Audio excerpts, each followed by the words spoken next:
On Take It Outside, we've already showed you how awesome the Maumee River is in the summer and all the fun stuff you can do, but in the wintertime, it is one of my favorites because it is just astoundingly beautiful with all this ice. This winter has been especially gorgeous and conversely, incredibly destructive. Rivers and bodies of water anywhere can be both relaxing places to play in and have fun, as well as forces of nature to be reckoned with. The Maumee River is no different.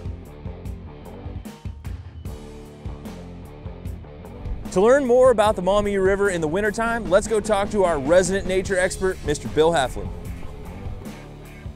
So one of the events that's happened recently is we've had some flooding on the Maumee River, and that's not uncommon in the winter months.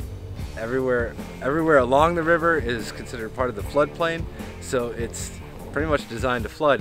When it gets real noticeable is in the winter when we have ice on the river and then it breaks up. And that ice breaks up into a bunch of different sized chunks. And it tries to flow downriver, but it's still sort of locked together. The ice hits a fixed structure, starts stacking up, and as it stacks up, it pushes down into the stream bed, effectively creating an ice dam at that point and backing up all the water and more ice behind it. And this creates a flood. You've basically created a block in the river. So behind me here we have the normal flow of the Maumee River going under the Perrysburg-Maumee Bridge right here. And then everything in front of me right here is caused by the flood. This is all frozen over from when all that ice came through the other day, flooded this whole area that's usually dry, and now it is a frozen winter wonderland.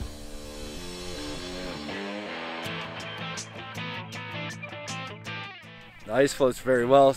It goes out into the floodplain, goes pretty much wherever it wants. We're talking about chunks of ice that can be as long as a school bus, and they're incredibly heavy and massive.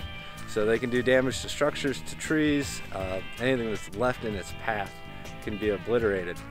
And we have a few structures here in Northwest Ohio on the Maumee River that do create ice jams.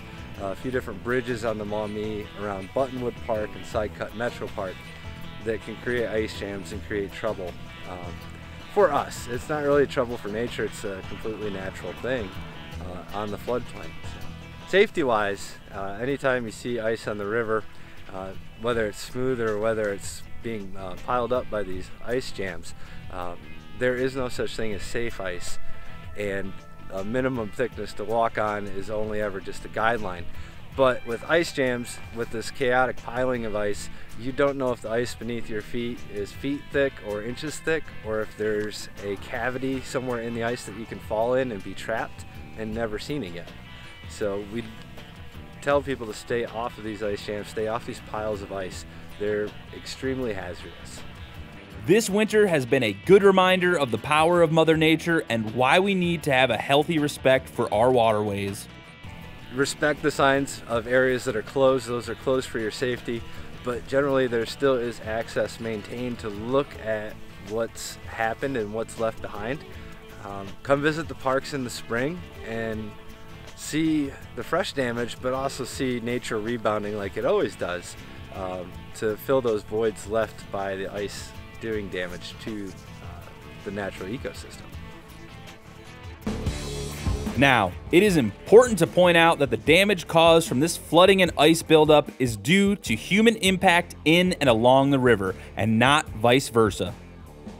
The Maumee has been here a lot longer than we have, and the destruction caused is taking place along the banks of the river where flooding has occurred naturally for thousands and thousands of years. It is vital that we remember that this is the reason that we need to take care of areas that, like floodplains, often get overlooked as natural places that need protecting. Not only do they store overflows of water, but they often support particularly rich ecosystems and are home to a diverse array of species. On top of all of this, when the water is dumped over the riverbanks into these floodplains, sediment is deposited, and the water that eventually makes its way back to the river as it recedes is naturally filtered and many pollutants are removed, making for a cleaner and healthier waterway. So, with this being said, It is important that you give the parks time to rebuild and restore these areas, and more importantly, to do what you can to get involved and help them along with the process.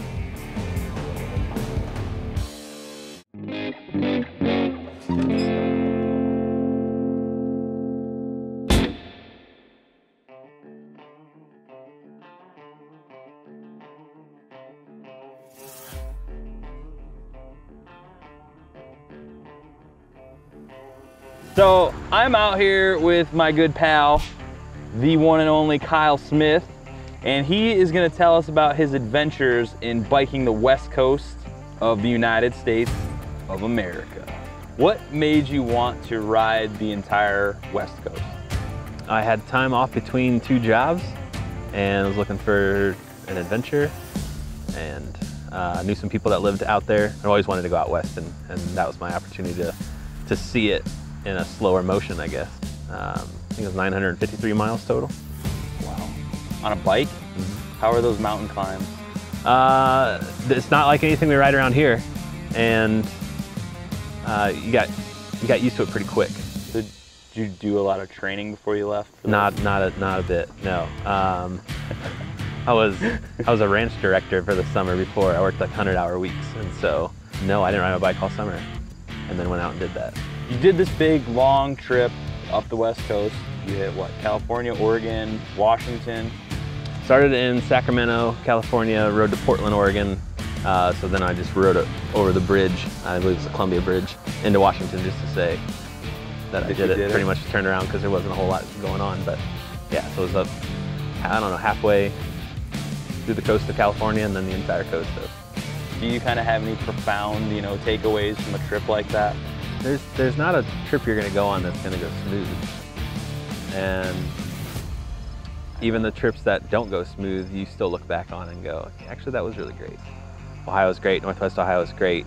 There are other places to see if you see movies or anything. With anything about the West Coast, you see the redwoods. I mean, that was a huge thing I wanted to see.